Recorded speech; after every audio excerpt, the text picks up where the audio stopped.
শিক্ষা উপদেষ্টার সাথে মিলে আওয়ামী লীগকে পুনর্বাসন করতে চায় শায়েখে চরমোনাই। বিষয়টা অনেকটা এরকমই মনে হয়েছে। আমাদের শিক্ষা উপদেষ্টা তিনি কিছুদিন আগে বলেছিলেন, এই যে বিভিন্ন প্রতিষ্ঠানে, শিক্ষা প্রতিষ্ঠানে শিক্ষকদেরকে বা ভিসি প্রিন্সিপাল এদেরকে জোরপূর্বক পদত্যাগে বাধ্য করে শিক্ষার্থীরা, এটা করা যাবে না, এতে প্রশাসনিক কাঠামো ভেঙে পড়তে পারে, হ্যান ত্যান ইত্যাদি ইত্যাদি। আমি এর তীব্র সমালোচনা করেছিলাম, সেটা আপনারা শুনেছেন।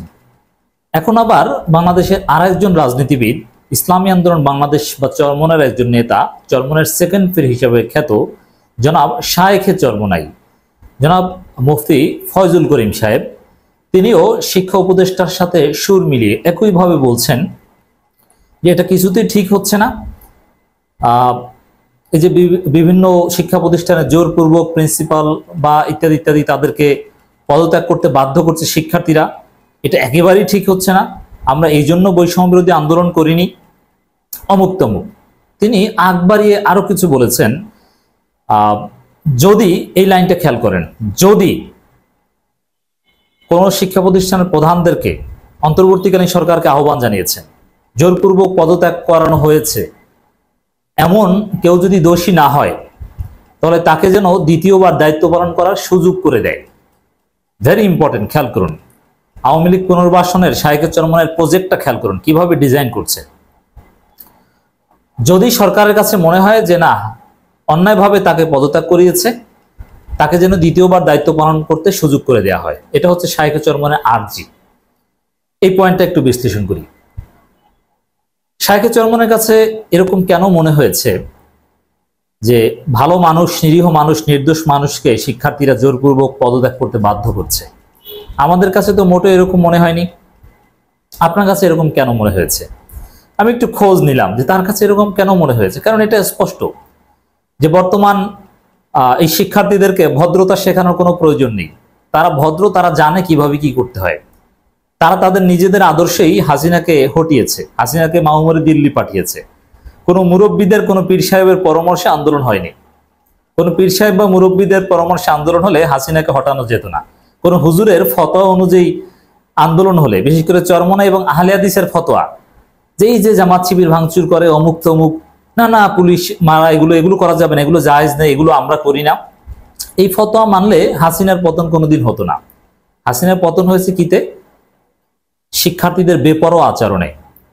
পুলিশ পাল্টা গুলি করেছে, তাদেরকে পাল্টা সাইজ করেছে, থানায় হামলা করেছে, অস্ত্র লুট করে পাল্টা ওদেরকে উত্তম মাধ্যম দিয়েছে।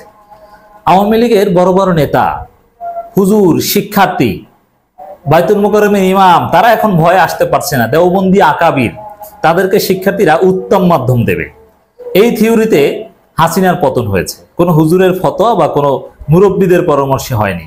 বুঝতে পেরেছেন? এখন শায়েখে চরমোনাইয়ের কাছে কেন মনে হয়েছে যে নিরীহ লোককে পদত্যাগ করানো হচ্ছে? এটা কেমন সংস্কৃতি চালু হয়েছে তিনি খুব আক্ষেপের সাথে বলছেন। মানে তিনি খুব কষ্ট পাচ্ছেন। এই কষ্টটা কেন পাচ্ছেন? তা আমি যেটা জানতে পারলাম, আমাকে কয়েকজনে জানিয়েছে যে আওয়ামী লীগের বা আওয়ামী লীগ সরকারের সুবিধা নিয়ে, আওয়ামী লীগ সরকারের লবিং নিয়ে চরমোনাইয়ের বেশ কিছু মুরিদ বা বিভিন্ন জায়গায় এরকম বিভিন্ন প্রতিষ্ঠানের দায়িত্বের পদ বাগিয়ে নিয়ে আওয়ামী লীগের দালালি করেছে, তাদেরকে এখন শিক্ষার্থীরা ঘাট ধরে বের করে দিচ্ছে নাকি, এতে তিনি কষ্ট পাচ্ছেন। না হলে তো মোটেও কষ্ট পাওয়ার কথা নয়। আবার তিনি কি বলছেন খেয়াল করুন, দ্বিমুখী আচরণটা দেখেন। তার নিজের একটা যে বক্তব্যটা শুনলাম আমি, এই যে শিক্ষা প্রতিষ্ঠানের প্রধানদের এভাবে জোর করে পদত্যাগ করানো হচ্ছে, এটা ঠিক হচ্ছে না, এই জন্য আমরা বৈষম্য বিরোধী আন্দোলন করিনি, ইত্যাদি ইত্যাদি, এদের বিরুদ্ধে ব্যবস্থা নেওয়া উচিত, তাদেরকে আবার নিরীহ হলে আবারও দায়িত্ব পালন করতে সুযোগ করে দেওয়া উচিত, এই বক্তব্যটা সময় টিভি আপলোড করেছে। সময় টিভি তো চেনেন সবাই। আর আমি এই বক্তব্যটা কোথায় পেয়েছি জানেন? স্বেচ্ছাসেবক লীগের একজন কেন্দ্রীয় নেতা, আমার খুব ঘনিষ্ঠ বড় ভাই, তিনি এখন পালাতক অবস্থায় আছেন, কিন্তু ফেসবুক পোস্ট দেন। তিনি ফেসবুকে শেয়ার করেছেন, তিনি ছাত্রলীগের কেন্দ্রীয় নেতা ছিলেন। তিনি ফেসবুকে শেয়ার করেছেন যে চরমোনাইয়ের সেকেন্ড পীর সাহেবকে ধন্যবাদ সঠিক কথা বলার জন্য। এতদিন অনেক উল্টাপাল্টা কথা বলেছেন, তিনি এখন সঠিক কথা বলছেন। অতএব শায়েখে চরমোনাইয়ের বক্তব্যে কারা খুশি, তার বক্তব্যকে কেন্দ্র করে কারা পুনর্বাসন হওয়ার চেষ্টা করছে, কারা শায়েখে চরমোনাইয়ের বক্তব্যকে ধন্যবাদ জানাচ্ছে, ওয়েলকাম জানাচ্ছে, কারা চায় এই ধরনের বক্তব্য? স্পষ্ট আওয়ামী লীগ চায় এই ধরনের বক্তব্য দিক, আর শাইখে চরমনাই সেটাই বলছেন। এটা দুঃখজনক। কেন বলছেন? আমরা তো কারণ হিসেবে অনেক কথা বলতে পারি, যে বিগত 15 বছরে আওয়ামী লীগ সরকার আমলে আওয়ামী লীগ বাদে বা আওয়ামী লীগ জোটের বাইরে 14 দলের বাইরে সবচেয়ে বেশি সুযোগ সুবিধা পেয়েছে জাতীয় পার্টি এবং চরমনাই। এখন কি সেই সুযোগ সুবিধার কৃতজ্ঞতা দিচ্ছে নাকি? নাহলে কেন? দেখেন শাইখে চরমনাই কি বলছেন, যে হ্যাঁ, যদি কোনো শিক্ষা প্রতিষ্ঠানের প্রধান অন্যায় করে থাকে তাহলে তার বিরুদ্ধে বিচার আছে, তদন্ত হবে, তারপরে তাকে বহিষ্কার করা হবে, কিন্তু জোর করে পদত্যাগ করানো হবে কেন? এটা হচ্ছে তার যুক্তি। যুক্তিটা শুনলে কিন্তু খুব এথিক্যাল মনে হয়, কিন্তু না, এটা মোটেও এথিক্যাল নয়। এর কারণ হচ্ছে, দেখেন তিনি এই বক্তব্যেরই একটা অংশে বলেছেন যে চরমনাই বা কার কার তার মুরিদ কাদের বিরুদ্ধে নাকি মিথ্যা মামলা দেওয়া হচ্ছে। এখন তিনি হুঙ্কার দিয়ে বলেছেন আমরা কিন্তু থানা ঘেরাও করব, আর সবাই ঠিক বলে উঠেছেন। আচ্ছা, কেন? আপনি বললেন যে শিক্ষকদেরকে জোরপূর্বক পদত্যাগ করানো যাবে না, তাদের বিরুদ্ধে অভিযোগ করতে হবে, তদন্ত হবে, তদন্ত অনুযায়ী ব্যবস্থা নেওয়া হবে। তা আপনার কোনো মুরিদদের বিরুদ্ধে মামলা করলে আপনি তাহলে থানা ঘেরাও করবেন কেন? দ্বিমুখী কথা হয়ে গেল না? হ্যাঁ, তার বিরুদ্ধে তদন্ত হবে, আপনি আদালতে মুক্তি পেয়ে আসবেন। আপনার মুরিদ যদি নিরীহ হয়ে থাকে তাহলে সে আদালত থেকে খালাস পাবে। আপনি থানা ঘেরাওর কথা বলছেন কেন? না, আওয়ামী লীগপন্থী, আওয়ামী লীগের দালাল হাসিনার ফেসিবাদের দালাল শিক্ষকদের জোরপূর্বক পদত্যাগ করানো যাবে না, আর আপনার মুরিদদের বিরুদ্ধে মামলা করলে থানা ঘেরাও করা যাবে। এই নৈতিকতা শিখান, এই জ্ঞান নিয়ে রাজনীতি করতে আসেন, এটা দুঃখজনক। আমি স্পষ্টতই তার এই বক্তব্যকে আওয়ামী লীগ পুনর্বাসনের একটা প্রকল্প হিসেবেই দেখতে চাই, এবং আমরা এটা প্রতিবাদ জানিয়ে রাখতে চাই। স্পষ্ট কথা, শাইখে চরমনাই বা আরো যারা আফসোস লীগ, যারা এখন নতুন ভাবে মানবিকতা বোধ জেগে উঠেছে, আফসোস করছেন যে শিক্ষকদের এভাবে পদত্যাগ করানো হচ্ছে, এটা ঠিক হচ্ছে না। এই আফসোস লীগ যারা, ইনক্লুডিং শাইখে চরমনাই, আপনারা একটা দুইটা এক্সাম্পল দেখান যে একেবারে দুধের ধোয়া নিরীহ কোনো শিক্ষককে জোরপূর্বক পদত্যাগ করানো হয়েছে। যাদেরকে পদত্যাগ করানো হয়েছে প্রত্যেকেই কোনো না কোনোভাবে আওয়ামী লীগের ফেসিবাদের দালাল ছিল। এখন বাইতুল মোকাররমের খতিব যে পালাতক, এতেও নিঃসন্দেহে তিনি কষ্ট পাচ্ছেন। ফরিদউদ্দিন মাসুদ যে পালাতক, কষ্ট পাচ্ছেন, কারণ ফরিদউদ্দিন মাসুদকে খুব সম্মান করতেন। ফরিদউদ্দিন মাসুদকে ডেকে ক্রেশ দিয়েছেন, এই কয়েক বছর আগের কথা, ক্রেশ দিয়েছেন চরমনাই। ফরিদউদ্দিন মাসুদ চরমনাইয়ের কাছে মহান ব্যক্তি ছিল, অথচ তিনি প্রকাশ্যে শাহবাগী ছিলেন। আপনি চিন্তা করেন, ফরিদউদ্দিন মাসুদকে ডেকে ক্রেশ সম্মাননা দিয়েছে, মহান অতিথি হিসেবে মূল্যায়ন করেছে এই আওয়ামী লীগ, এই শাইখে চরমনাইরা। আর সেই ফরিদউদ্দিন মাসুদরা এখন পালাতক, কষ্ট তো পাবেই। সেম, আপনি ফরিদউদ্দিন মাসুদকে কল্পনা করে, যেই ফরিদউদ্দিন মাসুদকে চরমনাই এত সম্মান দিত, তিনি এখন পালাতক। এই জন্য অনেক আওয়ামী লীগের দালাল যদি ঘাট ধরে তাদেরকে পদত্যাগ করানো হয়, কষ্ট তো পাবেনি। আমি এটাই মনে করি।